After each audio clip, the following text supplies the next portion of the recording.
Salut tout le monde. Si vous le permettez, dites-nous d'où vous regardez. On aimerait vraiment avoir de vos nouvelles. Et si vous appréciez l'histoire, un petit « j'aime » serait précieux. Ça nous aide vraiment à vous proposer plus de bonnes choses. La clé tourna avec un clic satisfaisant. Mais le docteur Alexander Rivers sentit que quelque chose clochait dès qu'il entra. Le 22 décembre aurait dû être synonyme de lumière scintillante et des bavardages enthousiastes de sa fille Ellie sur ses projets de vacances. Au lieu de cela, l'obscurité l'accueillit. Mélissa. Sa voix résonna dans le hall vide. Aucune réponse. Il alluma les lumières. Le salon avait l'air mis en scène comme une exposition de musée. Pas de sapin de Noël, pas de décoration, pas même les chaussettes qu'Ellie accrochait chaque année depuis ses 6 ans. Son téléphone vibra. Un SMS de sa femme. Tout va bien. Bonne conférence. J'ai là. J'ai Grace, la fille de 12 ans de Mélissa, issue de son premier mariage. Mais où était Ellie? Alexander traversa la maison en appelant sa fille de 15 ans. Sa chambre était dépouillée. Les anxiolytiques qu'elle prenait pour le syndrome de stress post-traumatique suite à l'accident de voiture de sa mère avaient disparu. Ses livres préférés avaient disparu. Même la photo de sa mère décédée avait disparu. Ses mains tremblaient en composant le numéro d'Ellie. La voix automatique lui fit l'effet d'un coup de poing. Le numéro que vous avez composé a été déconnecté. Paniqué, Alexander se précipita dehors. C'est alors qu'il le vit. Un sac poubelle noir sur le trottoir, déchiré par des chats. À l'intérieur se trouvait la valise d'Ellie. Ses genoux heurtèrent le béton lorsqu'il en sortit ses vêtements, ses journaux, son matériel d'art. Tout ce qui faisait d'Ellie ce qu'elle était avait été jeté comme un déchet. Au fond, il trouva un mot froissé de l'écriture de Mélissa. Nouveau départ, pas de bagages. Le monde bascula. Il chercha son téléphone, les doigts froids et tremblants, commençant déjà à composer le 911 lorsqu'il vibra dans sa main. Le téléphone d'Alexander sonna. Le numéro de sa sœur. Alex, Dieu merci, Ellie est là. Elle est là depuis hier. Elle est en piteux état. Elle dit que Mélissa lui a dit de partir. Quel gâché Noël. Alexander trouva Ellie recroquevillée au fond du canapé, comme si elle essayait de se fondre dans le tissu. Ses genoux étaient serrés, ses bras autour d'eux, la couverture grise trop lâche pour tenir chaud. Elle ne tourna pas la tête lorsqu'il entra. Elle ne scia pas. Ses mains serraient son téléphone si fort qu'il se demanda si elle sentait encore ses doigts. Alexander s'accroupit près du canapé, lentement, essayant de ne pas la surprendre. Ellie, murmura-t-il. Rien. Mais ses yeux cligna à peine lorsqu'il répéta son nom. Il tendit la main et, après une seconde d'hésitation, elle le laissa toucher sa main. Elle ne le regarda pas, papa, sa voix se brisa. Il la serra contre lui, la sentant trembler. Je suis là, ma chérie. Elle a dit que tu étais d'accord pour dire que tu voulais un Noël tranquille sans moi. Que je rendais tout trop lourd. Les mots d'Ellie lui parvinrent dans un murmure entrecoupé. Elle a dit que tu avais besoin d'un peu de distance avec tous mes problèmes. La vision d'Alexander est devenue rouge. Ce n'est pas vrai. Rien de tout ça. Elle a fait mes valises pendant que j'étais à l'école. Quand je suis rentré, elle avait la valise près de la porte. Elle a dit que le conseiller conjugal me l'avait recommandé. Cet homme qui m'aidait après la mort de maman, Jason. Elle a dit qu'il lui avait dit que j'étais toxique pour la dynamique familiale. Jason Walker, l'ancien thérapeute d'Ellie, un homme à qui Alexander avait confié la santé mentale de sa fille. On rentre à la maison tout de suite. Le trajet du retour fut silencieux, à l'exception des reniflements d'Ellie. L'esprit d'Alexander s'emballa, les pièces du puzzle s'assemblèrent. La froideur récente de Mélissa envers Ellie. Son insistance sur le fait que les séances de thérapie l'aidaient. Son nouvel intérêt pour la dynamique familiale. La maison n'était plus sombre à leur arrivée. Une lumière chaude se déversait des fenêtres. De la musique de Noël s'échappait des haut-parleurs. La scène familiale parfaite. Une fille en moins. Attends dans la voiture, dit-il à Ellie. Papa, je ne veux pas causer d'ennui. Tu ne causes rien. Moi, si. Alexander entra dans une maison transformée. Un sapin de Noël trônait dans un coin, parfaitement décoré. 2 chaussettes pendaient à la cheminée. Grace était assise sur le canapé, vêtue d'une nouvelle robe rouge, et Mélissa sortit de la cuisine, vêtue d'un tablier et d'un sourire qui s'éteignit en le voyant. « Alex, tu es rentré plus tôt que prévu. Comment s'est passée la conférence? Où est la chaussette d'Ellie ?» Le sourire de Mélissa vacilla. « Que veux-tu dire? Où est la chaussette de Noël de ma fille? Celle qui est accrochée ici depuis 8 ans. » Grace leva les yeux, sentant la tension. Mélissa lissa son tablier. « Alex, il faut qu'on se parle en privé. » « Non, on se parle ici maintenant. »« Où est Ellie? »« Elle va bien. Elle est avec ta sœur. »« Je pensais que ce serait mieux. »« Tu pensais? Qu'est-ce qui serait mieux? » Jeter ses affaires à la poubelle, débrancher son téléphone, lui faire croire que je voulais qu'elle parte. Le visage de Mélissa se durcit. « Ne dramatise pas. C'est ce qu'il y a de mieux pour tout le monde. Ellie n'a plus sa place ici. Elle a toujours été difficile. Et après les séances de thérapie avec Jason, nous avons réalisé que Jason recommandait ceci. Oui. Le thérapeute prétendait que le traumatisme d'Ellie était accablant, Grace. Il insistait sur le fait qu'elle avait besoin de distance. Alexander sentit un froid glacial s'installer dans sa poitrine. Et où exactement Ellie était-elle censée digérer? Dans la rue. Chez tes sœurs. C'est temporaire jusqu'à ce qu'on trouve le bon internat. Jason connaît d'excellents établissements. Un internat? La voix d'Alexander était à peine un murmure. Tu veux envoyer ma fille en internat? D'après lui, c'était la seule solution. Environnement frais, soins spécialisés. Arrête de prononcer son nom. Mélissa cligna des yeux, surprise par le ton glacial de sa voix. Où est-il en ce moment, Mélissa? Quoi? Il. Pourquoi demandes-tu ça? Parce que ma fille est assise dans ma voiture, convaincue que son père l'a abandonnée pendant que tu joues à la maison avec ma belle-fille. Alors, je me demande où est ton ami thérapeute ce soir. Le visage de Mélissa pâlit. Tu es paranoïaque. Vraiment? Grace, ma chérie, peux-tu aller dans ta chambre quelques minutes? Grace jeta un coup d'œil à l'un d'eux, puis disparut rapidement à l'étage. Maintenant, dit Alexander, réduisant la distance. Parlons de Jason Walker. Mélissa perdit contenance. Alex, tu me fais peur. Tant mieux, parce que j'ai peur aussi. Peur de ce que je vais trouver en creusant. Peur de la durée de cette histoire. Peur de ce que tu as fait à ma fille. Je n'ai rien fait de mal. Tu as mis une enfant à la porte 3 jours avant Noël et tu lui as dit que c'était mon idée. Qu'est-ce qui est correct? Mélissa retourna vers la cuisine. Ellie avait besoin d'espace. Elle s'attachait trop. Jason dit, ça recommence. Jason dit. Jason se demanda, quand son avis est-il devenu plus important que le mien? C'est un professionnel. Il comprend les traumatismes. Il comprend quelque chose. Très bien. Alexander sortit son téléphone. Appelons-le tout de suite. Discutons ensemble du traitement d'Ellie. Non, tu ne peux pas l'appeler comme ça. Il est occupé. À 21h30, un jeudi soir. Tu fais quoi? La bouche de Mélissa s'ouvrit et se referma. Je crois que je commence à comprendre. Alexander se dirigea vers la cuisine et commença à ouvrir les tiroirs. Où gardes-tu les papiers importants, Mélissa? Relevé bancaire, facture de carte de crédit. Que fais-tu? Des recherches? Tu ne peux pas fouiller dans nos dossiers financiers. Nos dossiers? Choix de mots intéressants. Il trouva le classeur fermé à clé. Où est la clé? Alex, s'il te plaît. Asseyons-nous et parlons-en comme des adultes. Les adultes n'abandonnent pas les enfants, Mélissa. Les adultes ne falsifient pas les signatures sur les documents bancaires.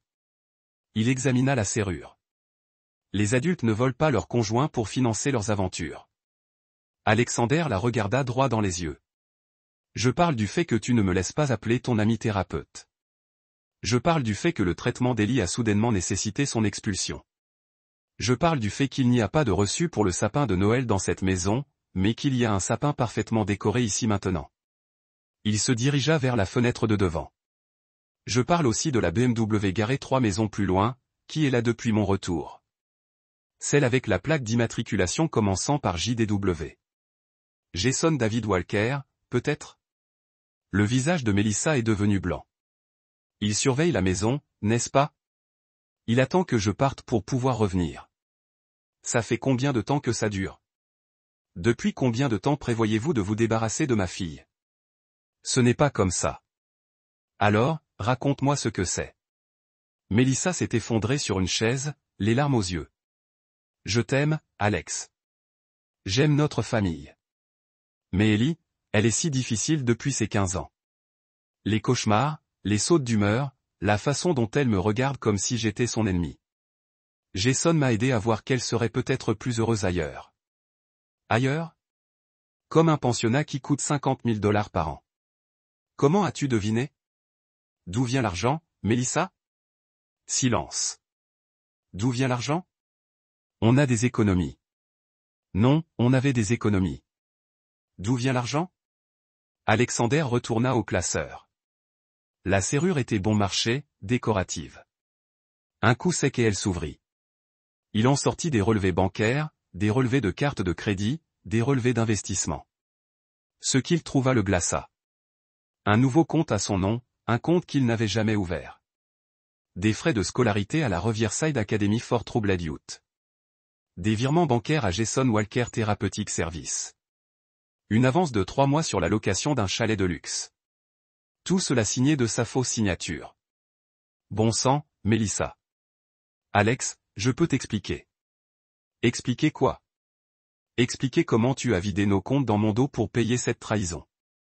Expliquer comment tu as planifié ça avec ton amant depuis des mois.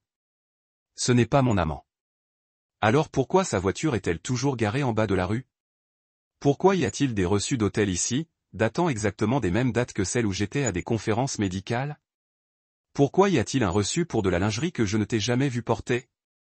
Melissa se mit à sangloter, mais Alexandre ne ressentait rien, ni compassion, ni regret, juste une fureur froide et calculatrice. Voilà ce qui va se passer, dit-il doucement. Tu vas appeler Jason et lui dire de partir.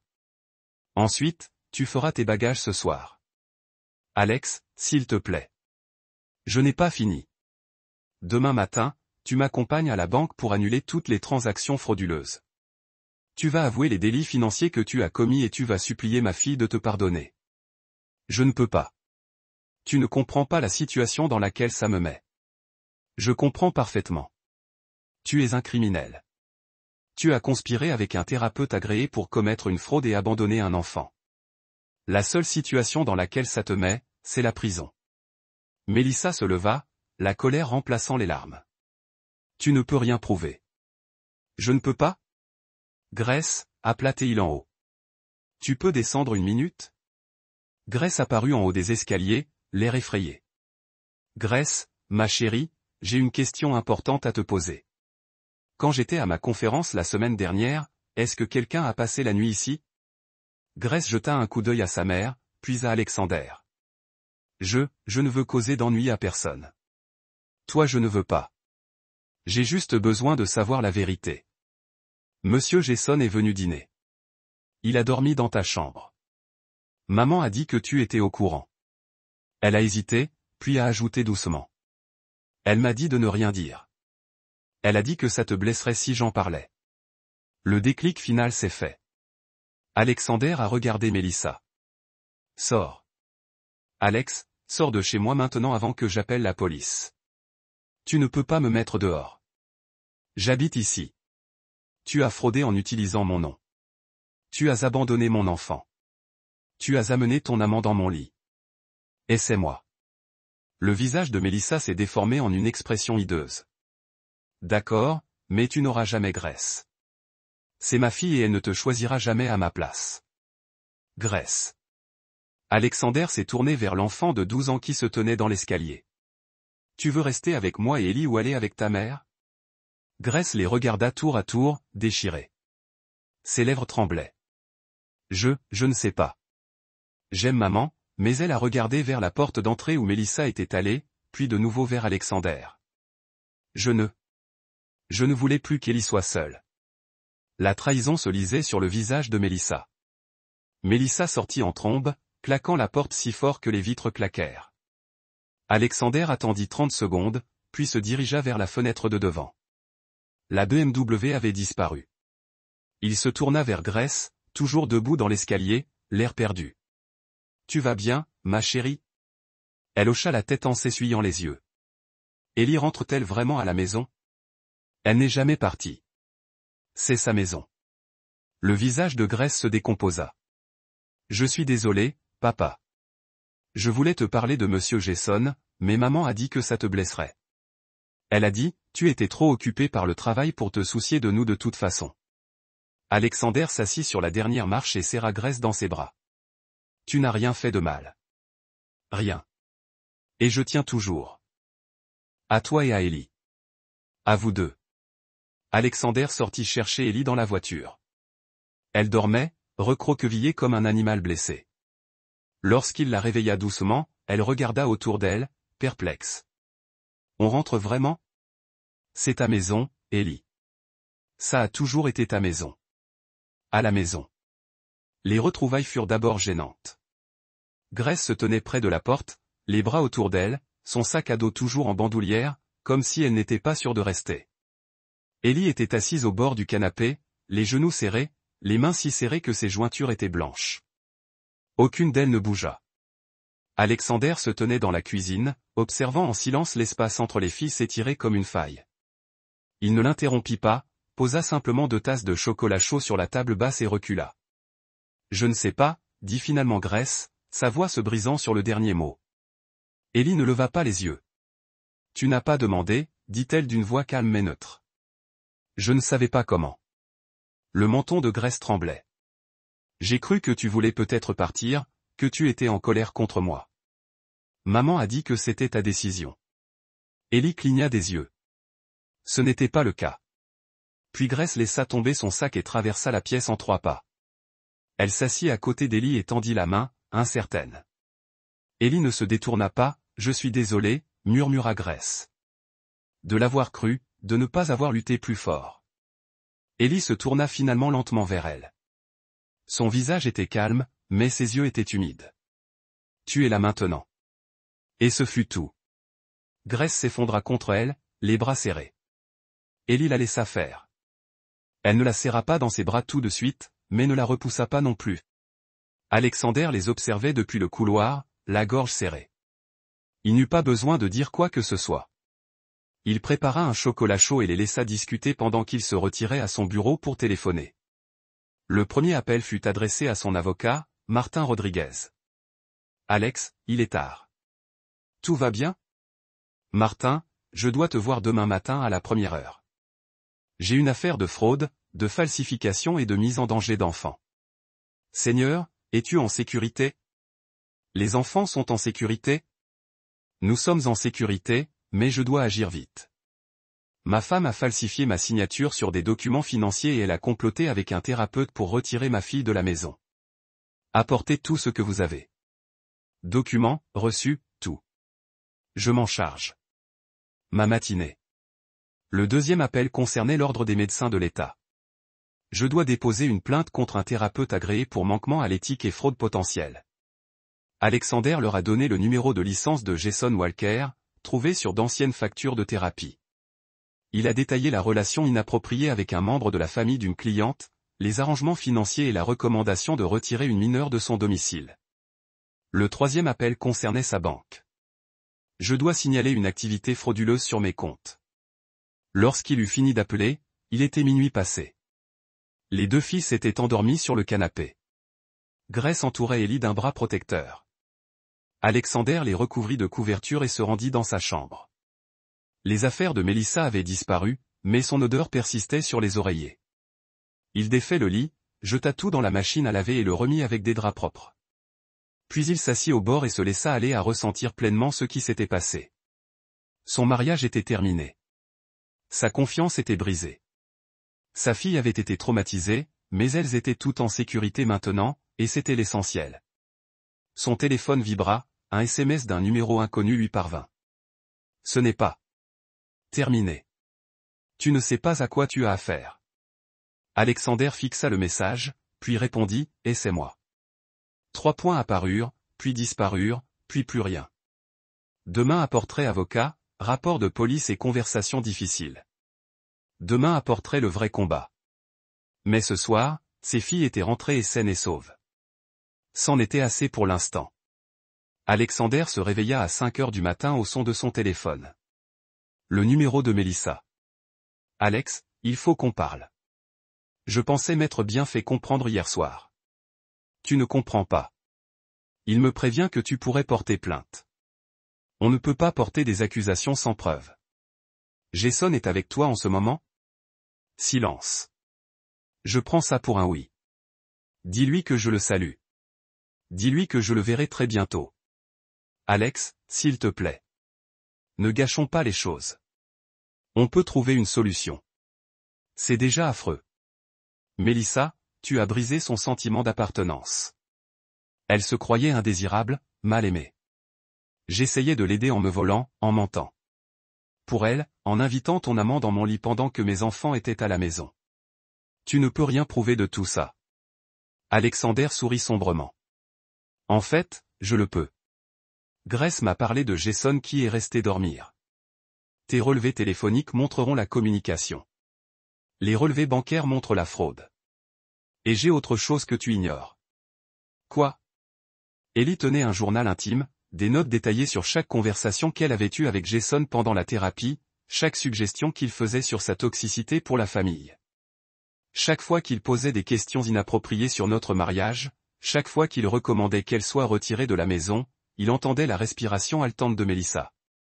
Elle a aussi enregistré certaines de leurs séances sur son téléphone. Celle où il parlait du bonheur que tu aurais sans elle. Celle où il parlait de ta relation avec lui. C'est impossible. Le secret médical ne s'applique pas lorsqu'un thérapeute manipule une mineure pour favoriser sa liaison avec sa belle-mère. Ellie a 15 ans. Mélissa, elle est intelligente. Elle savait que quelque chose n'allait pas. La ligne s'est coupée. Que veux-tu?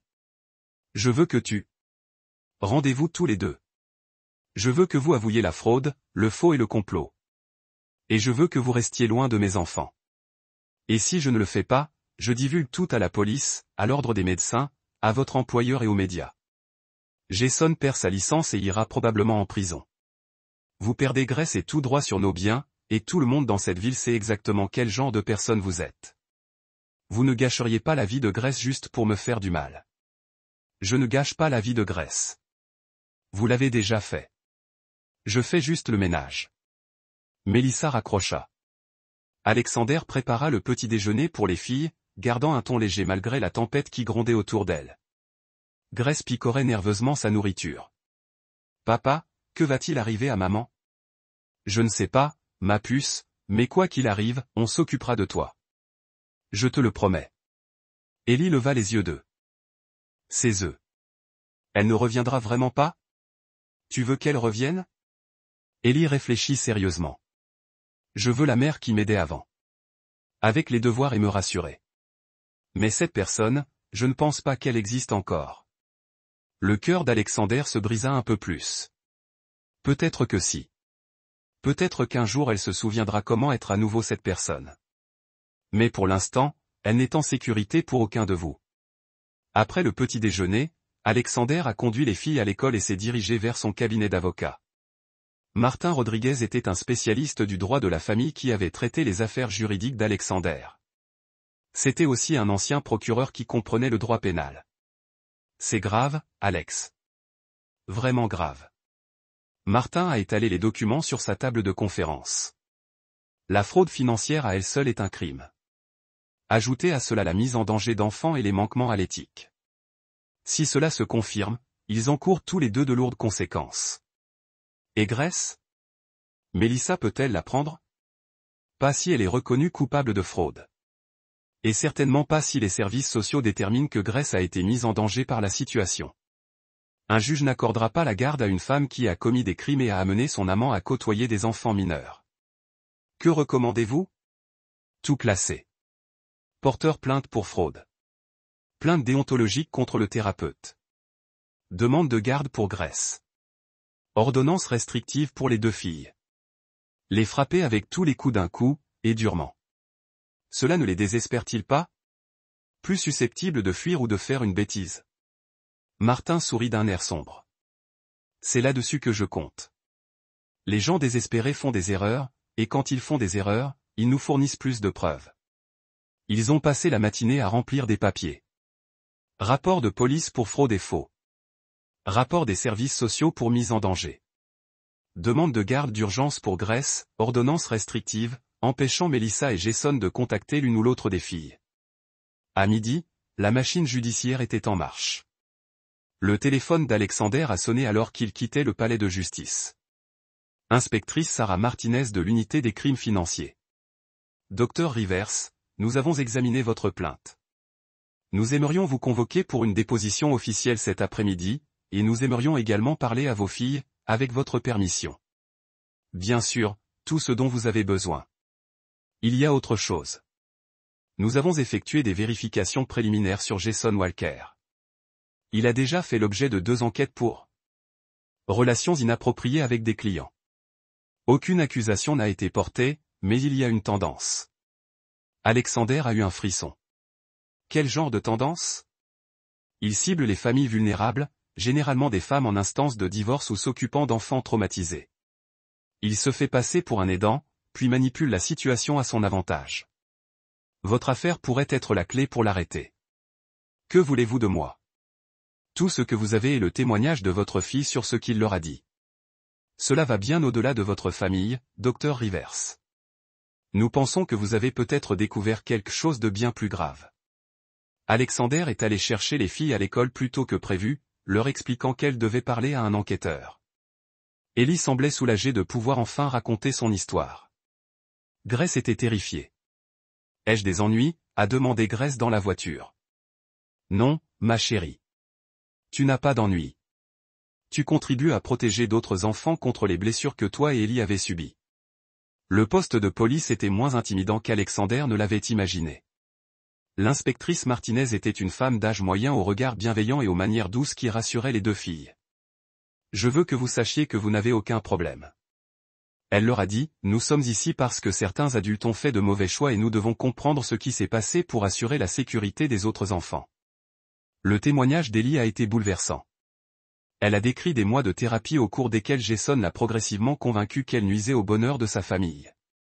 Il a suggéré que le traumatisme subi par sa mère infectait le foyer. Il lui a conseillé d'être plus heureuse dans un environnement structuré, loin de chez elle. Il a dit que papa serait soulagé si je n'étais pas là pour lui rappeler maman. Ellie a dit, les larmes aux yeux. Il a dit que j'empêchais papa d'être heureux dans son nouveau mariage. Le témoignage de Grace a été tout aussi bouleversant. Elle a décrit Jason y avoir passé la nuit à plusieurs reprises pendant l'absence d'Alexander. Ce que sa mère a raconté. Elle a dit que c'était thérapeutique pour les adultes d'entretenir des amitiés privilégiées lorsqu'ils aidaient les familles à guérir. Il a offert des cadeaux à maman. Grace a dit des bijoux et des fleurs. Il a dit que c'était thérapeutique qu'elle mérite de se sentir appréciée pour tout le travail qu'elle faisait avec Ellie. L'inspectrice Martinez a pris des notes minutieuses, son expression s'assombrissant à chaque révélation. Les filles, j'ai une question importante à vous poser. Monsieur Jason vous a-t-il déjà touché de manière inappropriée? Vous a-t-il déjà demandé de garder des secrets sur des choses qui vous mettaient mal à l'aise? Les 2 filles ont secoué la tête, mais Ellie a hésité. Qu'est-ce qu'il y a, ma chérie? A demandé Alexander. Il m'a posé des questions sur vous et maman, pour savoir si vous étiez heureux ensemble, si vous étiez toujours amoureux. Il a dit que c'était important pour la thérapie familiale, mais c'était bizarre. L'inspectrice Martinez et Alexander ont échangé des regards. Le schéma se précisait. Après les interrogatoires, l'inspectrice Martinez les a raccompagnés au parking. Dr Rivers, nous allons agir rapidement. D'après ce que vos filles nous ont dit, combiné aux preuves financières, nous avons de quoi lancer des mandats d'arrêt. Mais je tiens à vous prévenir, les gens comme Jason Walker ne se laissent pas faire sans réagir. Il va riposter et tenter de vous discréditer, vous et votre famille. À quoi dois-je m'attendre? À des tactiques d'intimidation. Il pourrait prétendre que vous portez de fausses accusations pour dissimuler vos propres problèmes. Il pourrait même essayer de monter Melissa complètement contre vous. Convainquez-la que vous êtes la vraie menace. Elle s'est déjà retournée contre moi. Peut-être, mais les gens dans sa situation se réveillent parfois en réalisant à quel point ils ont été manipulés. Ne soyez pas surpris si elle vous contacte quand les murs commencent à se resserrer. Ce soir-là, Alexander préparait le dîner pendant que les filles faisaient leurs devoirs à la table de la cuisine. C'était presque normal, si ce n'était la tension qui flottait dans l'air. Son téléphone a sonné. Encore Mélissa. Alex, s'il te plaît, ne raccroche pas. Que veux-tu? Jason dit que tu es allé à la police aujourd'hui. Il dit que tu portes de graves accusations qui pourraient ruiner sa carrière. Sa carrière devrait être ruinée. C'est un chasseur.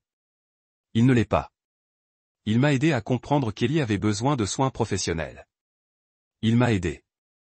Fais-moi comprendre que notre mariage battait de l'aile à cause du stress. Mélissa, écoute-toi. Il t'a manipulé pour que tu abandonnes un enfant. Il t'a convaincu de me voler de l'argent pour le payer. Il t'a séduite alors que tu étais vulnérable et perdu. En quoi tout cela t'aide-t-il? Tu ne comprends pas ce que ça a été. Les problèmes d'Ellie, tes horaires de travail, la pression de la fusion de nos familles. Jason était le seul à m'écouter. Je t'ai écouté. J'ai suivi une thérapie de couple. J'ai essayé de te soutenir dans toutes les situations. Mais tu l'aimais plus. Tu as toujours aimé Ellie plus que Grace, plus que moi. Jason m'a aidé à le comprendre. Alexander a senti quelque chose se briser dans sa poitrine. Tu as raison. J'aime Ellie plus que toi. C'est ma fille. Elle est innocente. Elle a vécu plus de traumatismes en 15 ans que tu n'en as vécu dans toute ta vie. Et elle est quand même une meilleure personne que tu ne l'as été. Comment peux-tu me dire ça? Parce que c'est vrai. Et au fond de toi, tu sais que c'est vrai. C'est pour ça que tu es si en colère, parce que tu sais que ce que tu as fait est impardonnable. Mélissa s'est mise à pleurer. Jason dit qu'on devrait quitter la ville. Repartir de zéro. Il dit, tu ne cesseras jamais de nous courir après. Il a raison. Alex, s'il te plaît. Je sais que j'ai fait des erreurs, mais on peut arranger ça. On peut consulter un thérapeute. Un vrai thérapeute. On peut arranger ça. Non, on ne peut pas. Parce que je n'ai plus confiance en toi parce que tu as jeté ma fille comme un déchet. Parce que tu as fait venir ton amant chez moi et que tu as fait mentir mes enfants. Parce que tu m'as volé pour financer ta trahison. Je vais arranger les choses. Je te rembourserai avec quoi? Tu n'as plus de travail? Silence au bout du fil. Que veux-tu dire? Ton employeur a reçu un signalement anonyme concernant ton comportement erratique et tes possibles problèmes de toxicomanie. Quelque chose à propos d'absence du travail pour des rendez-vous secrets chez une thérapie et de prise de décisions financières inhabituelles. Il mène une enquête. Tu ne l'as pas fait. Je n'étais pas obligé. Il s'avère que Jason appelle chez toi. Il prétend être votre médecin et demande un congé prolongé pour votre traitement de santé mentale à votre insu. Apparemment, encore du silence. Mélissa, commencez-vous à voir le schéma? Comment Jason vous isole de tous ceux qui pourraient remettre en question son influence? Comment il prend des décisions concernant votre vie sans votre avis? Il essayait de vous aider. Il essayait de vous contrôler de la même manière qu'il contrôlait ses anciens patients. D'anciens patients? De quoi parlez-vous? Posez-lui des questions sur les 2 autres enquêtes éthiques. Posez-lui des questions sur les autres familles qu'il a détruites. Demandez-lui pourquoi il continue de cibler les femmes avec des enfants adolescents. La ligne est restée silencieuse pendant un long moment. Je dois y aller, murmura Mélissa. Mélissa, attendez. Si vous voulez arranger les choses, il est encore temps. Avancez. Dites la vérité sur ce qui s'est passé. Aidez-nous à l'empêcher de faire du mal à d'autres familles. Je ne peux pas. Vous ne comprenez pas ce qu'il me fera si je le trahis. Que vous fera-t-il, Mélissa? De quoi vous a-t-il menacé? Mais la ligne était déjà coupée. Alexander fixait son téléphone, une nouvelle compréhension s'est faite jour. Mélissa n'était pas seulement l'amante et la complice de Jason. Elle était aussi sa victime. Cela n'excusait pas ce qu'elle avait fait à Ellie. Mais cela expliquait en grande partie comment elle en était arrivée là. Il allait détruire Jason Walker. Mais peut-être, juste peut-être, pourrait-il encore sauver Mélissa de lui. Les mandats d'arrêt ont été exécutés à l'aube, la veille de Noël. Alexander préparait des crêpes lorsque l'inspecteur Martinez a appelé. Nous les avons tous les deux. Jason à son appartement, Melissa dans un motel en dehors de la ville. Il prévoyait de s'enfuir. Alexander a ressenti une vague de satisfaction mêlée de tristesse. Comment Melissa avait-elle l'air? Effrayée, confuse. Elle n'arrêtait pas de poser des questions sur sa fille. Jason, quant à lui, s'est montré arrogant jusqu'à ce qu'on lui passe les menottes. Il a commencé à proférer des menaces de poursuites judiciaires et de fausses accusations. Que se passe-t-il maintenant? Mise en examen cet après-midi. Ils verseront probablement une caution, mais il y aura des conditions. Pas de contact avec vous ni avec les filles. Interdiction de quitter le comté. Des conditions normales. Et Grace, elle reste avec vous. Les services sociaux ont examiné le dossier. J'ai déposé mon dossier et j'ai convenu que tu étais le placement le plus sûr. Les droits parentaux de Melissa sont suspendus en attendant l'issue de l'affaire pénale. Après le petit déjeuner, Alexander a fait asseoir les filles dans le salon. Ta mère et Jason ont été arrêtés ce matin. Grace s'est immédiatement mise à pleurer. Ellie a simplement hoché la tête comme si elle s'y attendait. Qu'est-ce que ça veut dire? Demanda Grace à travers ses larmes. Ça veut dire qu'ils doivent aller au tribunal et répondre de leurs actes. Ça veut dire qu'ils ne peuvent pas nous contacter ni nous déranger pendant la procédure judiciaire. Et ça veut dire que vous êtes tous les deux en sécurité ici avec moi. Maman va-t-elle aller en prison? Je ne sais pas, ma puce.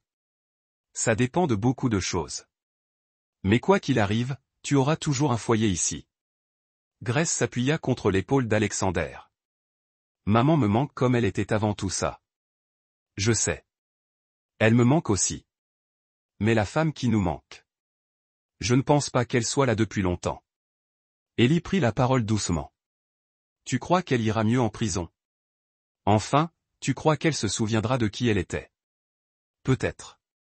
On peut changer si on le veut vraiment, mais c'est son choix, pas le nôtre. Cet après-midi-là, Alexander et les filles décorèrent le sapin de Noël que Melissa avait installé. Ils accrochèrent la chaussette d'Ellie à côté de celle de Grace, et Alexander se surprit à sourire sincèrement pour la première fois depuis des semaines. Les filles recommençaient à se comporter comme des sœurs. Grace n'arrêtait pas de s'excuser de ne pas avoir parlé plus tôt, et Ellie la rassurait sans cesse, rien de tout cela n'était de sa faute. Elles se soignaient mutuellement d'une manière que la thérapie n'aurait jamais pu faire. Le téléphone d'Alexander sonna. Son avocat. Alex, il y a eu du nouveau. Melissa veut te rencontrer. Absolument pas, écoute-moi bien. Elle veut t'avouer. Elle veut témoigner contre Jason, mais elle ne le fera que si elle peut d'abord voir Grace. Alexander regarda ses filles, qui se disputaient gentiment à propos de l'emplacement des décorations. Où est le piège? Aucun piège, à ma connaissance. Le procureur pense que son témoignage pourrait faire enfermer Jason pour longtemps. Sans cela, il pourrait obtenir un accord de plaidoyer. Et retourner dans la rue dans quelques années. Et si elle témoigne pour obtenir l'immunité totale pour les crimes financiers en échange de sa coopération, elle perdra quand même la garde de Grace, mais elle n'ira pas en prison. Alexander y réfléchit. La prison ne réparerait pas les dégâts causés par Melissa, mais empêcher Jason de nuire à d'autres familles pourrait avoir un sens. Je dois parler aux filles, bien sûr. Mais Alex, n'attends pas trop longtemps. L'avocat de Jason essaie déjà de le convaincre de dénoncer Melissa. S'il témoigne en premier, son offre d'immunité disparaît. Ce soir-là, Alexander expliqua la situation à Grace et Ellie. Je veux la voir, dit immédiatement Grace. Je veux lui demander pourquoi elle a fait ça. Ellie hésita davantage. Et si elle essayait encore de nous manipuler? Et si tout cela n'était qu'un mensonge de plus? C'est possible, admit Alexander, mais il se pourrait aussi qu'elle essaie d'arranger les choses. Et de toute façon, vous deux, vous décidez de ce que vous voulez lui dire. Serez-vous là? Si vous voulez que je sois là, acquiescèrent les deux filles. Alors on le fera, mais d'une manière ou d'une autre. Un environnement contrôlé, avec la présence d'une assistante sociale, et nous partons dès que l'une d'entre vous se sent mal à l'aise. Le rendez-vous était prévu pour le lendemain au bureau des services aux familles. Melissa est arrivée menottée, l'air vide et épuisé. En voyant Grace, elle s'est mise à pleurer. Ma chérie, je suis tellement désolée.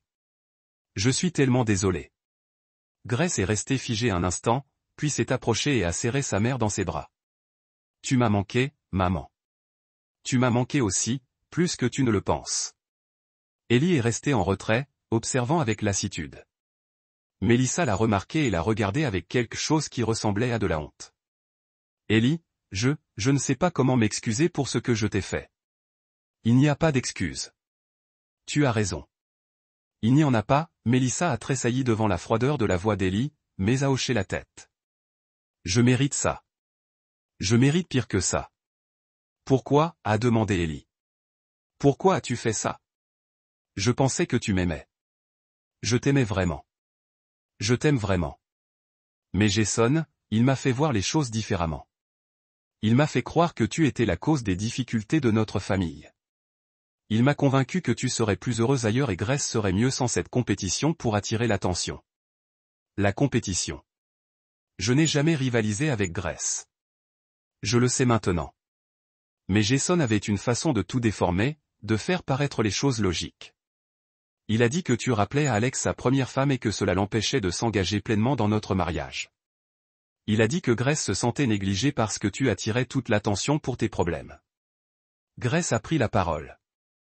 Mais ce n'est pas vrai. Ellie ne m'a jamais fait me sentir mal. Je sais, ma puce. Je le sais maintenant, mais Jason était très convaincant et je me sentais seul. Alex travaillait tellement et vous, les filles, vous grandissiez et n'aviez plus autant besoin de moi. Et Jason me faisait me sentir importante, spéciale. Alexander était resté silencieux, mais maintenant il parlait. Mélissa, j'ai besoin que tu comprennes quelque chose. Ce que tu décris, c'est comme ça que les chasseurs fonctionnent. Ils isolent ceux qui souffrent de leur réseau de soutien. Ils créent des problèmes artificiels et se présentent ensuite comme la solution. Tu as été manipulé. Cela n'excuse pas ce que j'ai fait à Ellie. Non, pas du tout. Mais ça l'explique. Et c'est pourquoi il faut arrêter Jason. Mélissa se tourna vers le procureur présent. Que voulez-vous de moi? Tout. Chaque conversation, chaque manipulation, chaque promesse, chaque menace. Nous devons montrer le schéma de son comportement. Il a dit que si jamais je le trahissais, il dirait à tout le monde que j'étais une mère indigne, que je perdrais la grâce à jamais. Il a dit qu'il avait des preuves de mon instabilité mentale. Quel genre de preuves? Des enregistrements de nos séances privées, des photos de moi, des moments de vulnérabilité, des choses que je lui ai confiées et qu'il pourrait utiliser contre moi. Le procureur a échangé un regard avec l'avocat d'Alexander. Mademoiselle Rivers, ces enregistrements et ces photos ont été obtenus illégalement. S'il essayait de les utiliser, il ne ferait qu'ajouter des accusations à son dossier. Mais je l'ignorais. Il m'a fait croire qu'il avait du pouvoir sur moi. Ellie s'est avancée. Maman, j'ai aussi enregistré certaines de mes séances avec lui. Je peux les partager si ça peut t'aider. Mélissa a regardé sa belle-fille avec une sorte d'admiration. Tu te protégeais. Je te protégeais. Nous tous. Je ne m'en étais simplement pas rendu compte à l'époque. Le procès de Jason Walker a fait sensation dans les médias. 5 autres familles ont raconté des histoires similaires de manipulation et d'abus. L'homme qui s'était présenté comme un guérisseur s'est révélé être un chasseur qui détruisait systématiquement des familles pour sa propre satisfaction. Le témoignage de Mélissa a été accablant. Elle a décrit en détail comment Jason l'avait manipulée en lui faisant croire que sa belle-fille représentait une menace pour son mariage et le bien-être de sa fille biologique. Comment il l'avait progressivement isolée de ses amis et de sa famille qui auraient pu remettre en question son influence. Comment il avait utilisé sa vulnérabilité et sa solitude pour la contrôler totalement. Il m'a fait croire que je sauvais ma famille, a-t-elle déclaré à la barre. Que sacrifier Ellie était le seul moyen de préserver mon mariage et de protéger Grace. Je comprends maintenant qu'il détruisait tout ce qui comptait pour moi. La défense de Jason a tenté de présenter Mélissa comme une participante consentante qui mentait désormais pour se protéger. Mais les preuves systématiques provenant d'autres familles étaient accablantes, et les séances de thérapie secrètement enregistrées d'Ellie ont prouvé que Jason préparait la manipulation depuis des mois. Dans un enregistrement particulièrement accablant, on entendait Jason dire « Ta belle-mère t'aime, mais elle aime Grace encore plus. » C'est naturel. Grace est sa vraie fille. La question est de savoir si tu veux continuer à causer des problèmes à des gens qui cherchent juste à être heureux. Lorsque cet enregistrement fut diffusé au tribunal, Jason perdit enfin son sang-froid. Il se mit à hurler au sujet du secret médical et des enregistrements illégaux, détruisant toute sympathie que le jury aurait pu lui témoigner. La salle d'audience s'embrasa lorsque Jason bondit de sa chaise, hurlant des accusations au juge et au procureur. « Vous ne comprenez pas de quoi ces gens sont capables » hurla-t-il tandis que des huissiers le retenaient. J'essayais de les sauver d'eux-mêmes. Ces familles brisées avaient besoin d'une structure, de quelqu'un pour prendre les décisions difficiles. Son accès de colère révéla le délire narcissique qui avait motivé ses crimes. Voilà un homme qui croyait sincèrement que détruire des familles était thérapeutique, que séparer des enfants de leurs parents était une forme de miséricorde. Les huissiers le remirent à sa place, mais le mal était fait. Le jury avait vu sa véritable nature. Nature, non pas un thérapeute mal avisé, mais un chasseur impitoyable qui se croyait autorisé à détruire la vie d'autrui. Le verdict fut rapide, coupable de tous les chefs d'accusation. Fraude, complot, mise en danger d'enfants, manquement à l'éthique et une douzaine d'autres accusations liées aux autres familles dont il avait été victime. Alexander ressentit une satisfaction intense à la lecture de chaque verdict de culpabilité par le juge. Chaque coupable était un clou de plus dans le cercueil professionnel de Jason. Une année de plus ajoutée à sa peine, une famille de plus disculpée. Lors des déclarations d'impact sur les victimes, une à une, les familles que Jason avait détruites se sont levées pour raconter leur histoire. Une mère dont le fils adolescent avait été convaincu qu'il était suicidaire et avait besoin d'être placé en institution. Un père manipulé pour lui faire croire que la dépression de sa fille était contagieuse pour ses plus jeunes enfants. Une femme convaincue d'abandonner sa mère âgée parce que Jason prétendait que le stress nuisait à son mariage.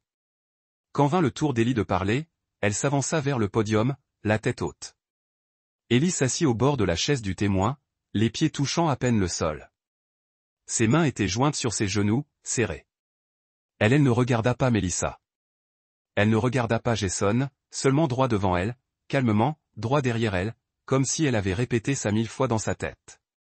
Parce que si. Je m'appelle Ellie, commença-t-elle. J'ai 14 ans.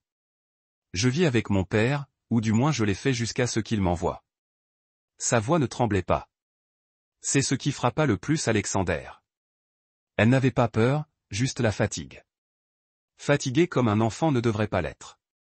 On m'avait dit que j'étais instable, trop émotive, que je perturbais ma petite sœur. Mais ce n'était pas le cas. J'essayais juste de comprendre pourquoi ma mère ne voulait plus de moi. Personne ne bougeait. Même le sténographe avait arrêté de taper. Monsieur Walker m'a dit que j'étais un poison.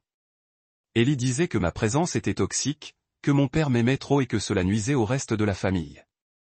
Ces mots étaient cliniques, comme des faits sur une page. Mais ses yeux, ne clignaient pas. Il a dit à ma mère que j'avais besoin de m'éloigner, que ça arrangerait les choses. Alors, ils ont fait mes bagages sans me prévenir, m'ont mis dans une voiture, m'ont envoyé dans un endroit avec des verrous aux fenêtres et une caméra dans le couloir des douches. Alexander a regardé Melissa. Elle pleurait maintenant, mais il ne quittait pas Ellie du regard. Je me souviens d'être assise dans cette voiture, regardant notre maison disparaître derrière moi, me disant que j'avais peut-être fait quelque chose de mal. Peut-être que je n'étais plus à ma place. Peut-être qu'ils étaient mieux sans moi. Elle a marqué une pause, a pris une inspiration. Je n'ai besoin de personne pour s'excuser, a-t-elle dit d'une voix toujours ferme. Mais je veux que ce soit enregistré. Les vrais thérapeutes ne séparent pas les familles. Ils les guérissent.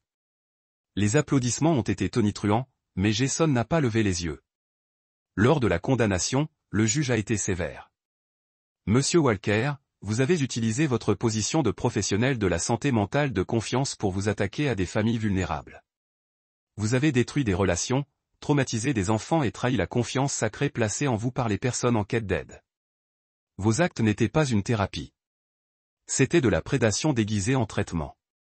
Le juge s'est penché en avant. Ce tribunal vous condamne à 25 ans de prison d'État sans possibilité de libération conditionnelle avant 15 ans.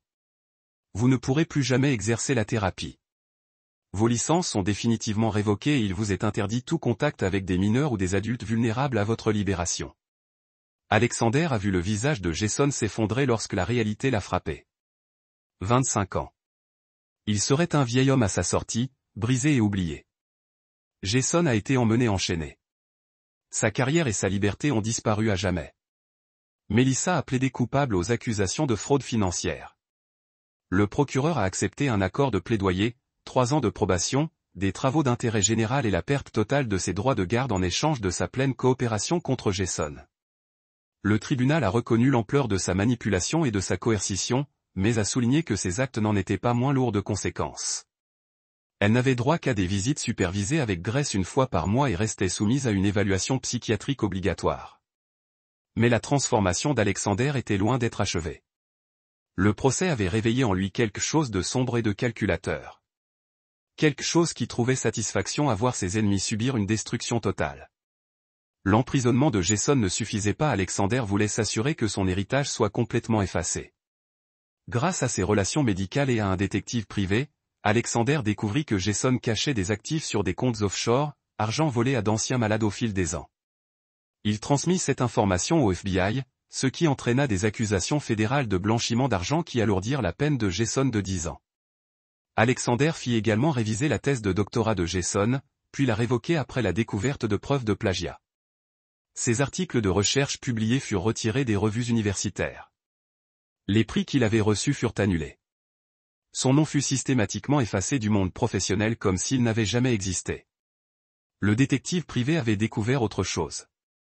Jason avait un fils adulte, David, qui travaillait comme enseignant dans un autre État.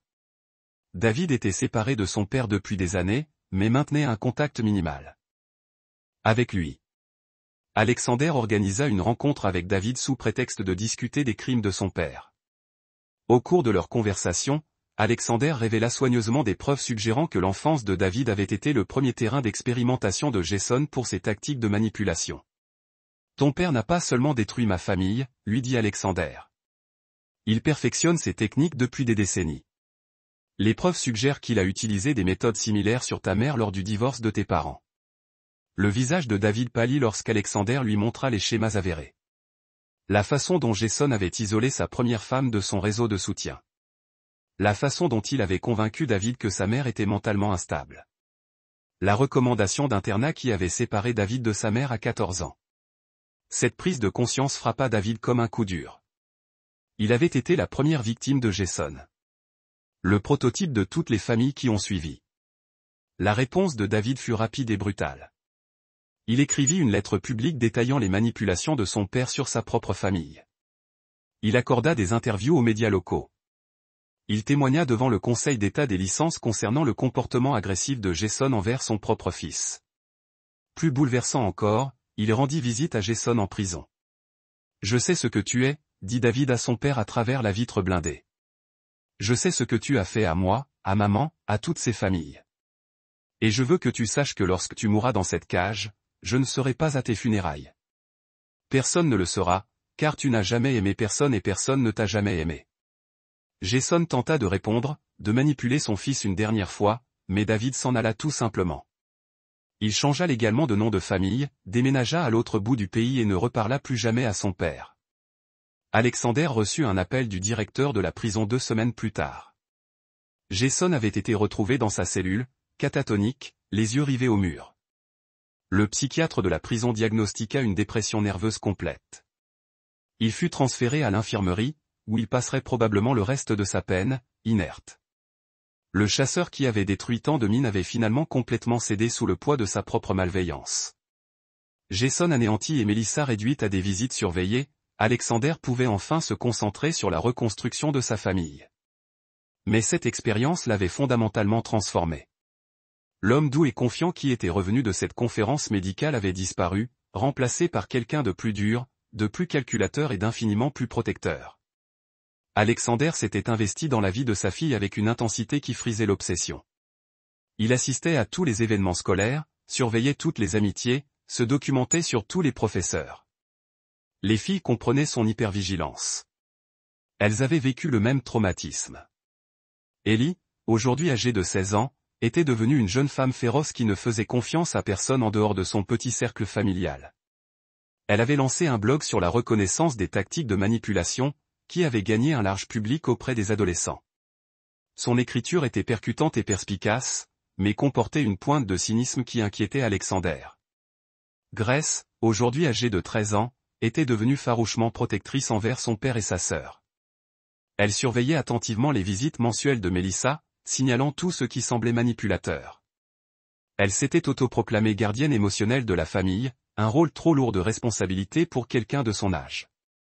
Alexander en reconnaissait les signes. Elles étaient toutes traumatisées, toutes hypervigilantes, toutes peinaient à faire confiance à quiconque en dehors de leur cellule familiale. Ils avaient besoin d'aide, mais trouver un thérapeute de confiance leur semblait impossible après la trahison de Jason. C'est Ellie qui a suggéré la solution lors d'un dîner de famille. Et si on s'entraidait? Et si on créait un groupe de soutien pour les familles ayant subi ce genre de manipulation? L'idée est née de là. Alexander a utilisé ses relations médicales pour s'associer à des organismes de thérapie familiale reconnus. Ils ont créé un groupe de soutien spécialement pour les familles victimes de violences psychologiques. La première réunion était restreinte, seulement 3 familles, dont la leur. Mais l'information s'est rapidement répandue sur les réseaux et les forums en ligne. En 6 mois, ils animaient plusieurs groupes à travers l'État, Alexander agissant comme conseiller médical et Ellie et Grace partageant leur histoire comme conseillère. Ce travail a été bénéfique pour tous. Aider d'autres familles à reconnaître et à se remettre de la manipulation a donné un sens et un but à leur traumatisme. Ils ont appris que leur expérience, bien que dévastatrice, leur avait donné une vision unique du fonctionnement des chasseurs et de la façon dont les familles peuvent se protéger. Mais Alexander avait également développé un réseau de détectives privés, d'avocats et de professionnels de la santé qui l'aidaient à enquêter sur quiconque s'intéressait à sa famille ou à son cabinet. Il vérifiait les antécédents des enseignants, des entraîneurs, des tuteurs, et même des familles des amis de sa fille. Son cabinet médical devint un modèle de protocole de protection. Chaque nouvelle recrue était soumise à une vérification approfondie de ses antécédents. Les interactions avec les patients étaient surveillées de près. Les orientations thérapeutiques n'étaient adressées qu'à des professionnels agréés et à la réputation irréprochable. 5 ans après cette veille de Noël, alors que son monde s'écroulait, le docteur Alexander Rivers reçut un appel qui le ramena à la case départ. Ellie venait d'avoir 21 ans et était en dernière année d'université. Grace avait 18 ans, admise en faculté de droit, plus vive que jamais. Cet appel concernait Jason Walker. Il était mort. Le directeur de la prison expliqua que Jason ne s'était jamais remis de sa dépression nerveuse.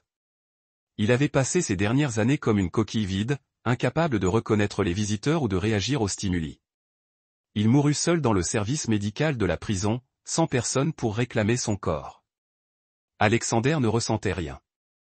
Ni satisfaction, ni soulagement, ni conclusion.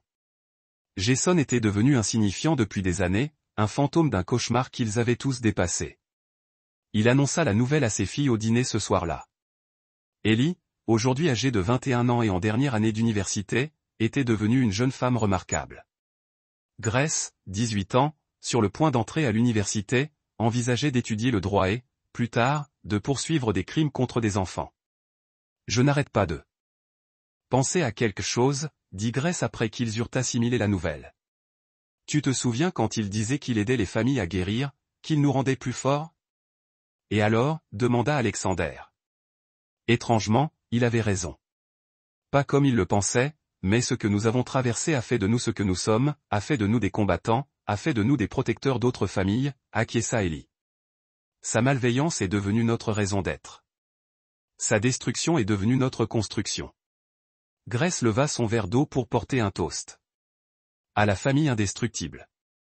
À la famille indestructible, répétèrent-ils. Dehors, la neige commençait à tomber.